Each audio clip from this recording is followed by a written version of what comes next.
Hello everyone, I hope you all are doing very well. Welcome to my channel Satvatma. I am your spiritual guide coach शबक्की Singh. आज मैं आपके साथ एक बात share करने वाली हूँ जो मेरे क्लाइंट ने मेरे साथ की है।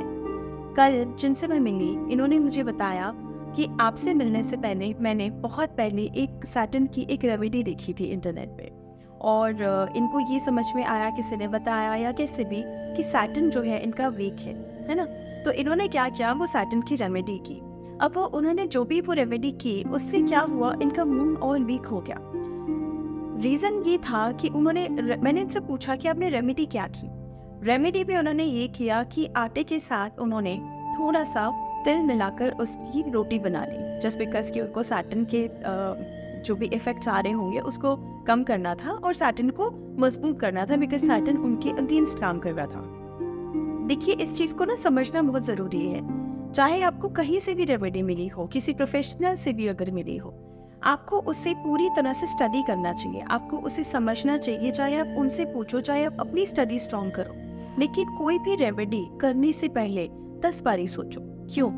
क्योंकि जब भी आप ये देखते हैं कि जैसे काला तिल है, काली दाल है या सरसों का तेल है, ये सारी चीज़ें सैटर्न को रिप्रेजेंट करती है ना। इसी तरह आटा भी तो किसी प्लैनेट को रिप्रेजेंट करता होगा, है ना।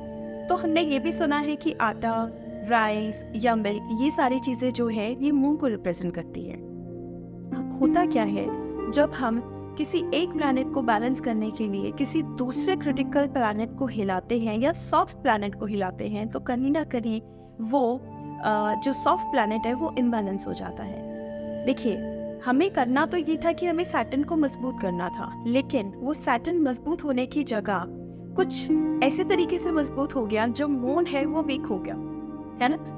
देखिए, मैं जब भी वास्तु की रेमेडी करती हूँ या फिर न्यूमरोलॉजी की रेमेडी करती हूँ या कोई भी ऐसी चीज़ें जब भी हम करते हैं, it's very important to see the overall things. Holistic approach अपनी रेमेडीज में होना बहुत ज़रूरी है। जब हम न्यूमरोलॉजी के थ्रू नेम चेंज करते हैं तो उसमें हमारे एटलीस्ट 5 कोर नंबर्स जो है वो ज़रूर बैलेंस होने चाहिए। किसी एक नंबर को देख के नेम न्यूमरोलॉजी नहीं की जाती।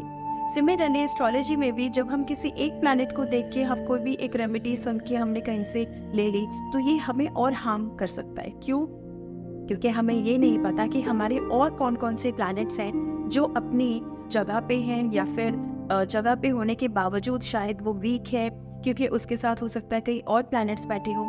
तो एस्ट्रोलॉजिकली जब भी हम रेमेडीज करते हैं तो हमें हमारी कुंडली चेक कराना बहुत ज़रूरी है। हमें अपने हाउसेस के बारे में पता होना चाहिए, कहाँ कौन से प्लैनेट्स हैं उसके बारे में पता होना चाहिए। और अगर नहीं पता तो सबसे इजी तरीका है अपने आप को बचाने का कोई भी प्लैनेट के इन इफेक्ट से, अपनी स्टडी स्ट्रॉन्ग करिए और अपना फेथ स्ट्रॉन्ग करिए। क्योंकि अगर आपका फेथ कहीं पे हिला है ना, चाहे किसी प्रोफेशनल से या किसी चीज़ों से, है ना। जैसे हम बोलते हैं कि नहीं भाई, मुझे एस्ट्रोलॉजी में भरोसा ही नहीं है, तो फिर वो भी गलत है। क्योंकि ऐसा तो है नहीं ना कि एस्ट्रोलॉजी गलत है, न्यूमरोलॉजी गलत है, नहीं। उसकी एक पूरी स्टडी है और ये पूरी स्टडी करना बहुत ज़रूरी है। उस चीज़ के बारे में पूरी जानकारी होनी ज़रूरी है। तो कभी भी आप कोई भी रेमेडी करो, उसके बारे में पूरी जानकारी ले लो, या फिर अपने प्रोफेशनल जिससे भी आप करा रहे हैं उनसे उसके बारे में पूरी जानकारी ज़रूर लें। सो कभी भी कोई रेमेडी कर रहे हैं, कोशिश करें मून और सैटर्न को एक साथ ना मिलाएं। मून और सैटर्न के कॉम्बिनेशन से डिप्रेशन हो सकता है, मेंटल इलनेस जैसी चीज़ें आ सकती हैं आपके घर में, और बहुत ज़्यादा आप इमोशनली वीक हो जाएंगे। तो इसीलिए मून और सैटर्न के रिलेटेड अगर इन दोनों को मिलाकर कोई रेमेडी हो रही है तो कोशिश करें कि उसके बीच में वीनस ज़रूर आए, या फिर उसके साथ कोई ऐसी चीज़ ज़रूर हो जो कि वीनस प्लैनेट को रिप्रेजेंट करती हो। ये कुछ ऐसी छोटे छोटे टिप्स हैं या फिर इम्पोर्टेंट चीज़ें हैं जो आपकी लाइफ में बहुत सारे चेंजेस ला सकती हैं। अगर कुछ हम सही नहीं कर सकते तो एटलीस्ट हम उसको गलत भी ना करें, बस मेरी इतनी कोशिश है। Thank you so much. उम्मीद करती हूँ मेरा ये वीडियो आपके लिए बहुत हेल्पफुल रहा होगा। ओम नमः शिवाय।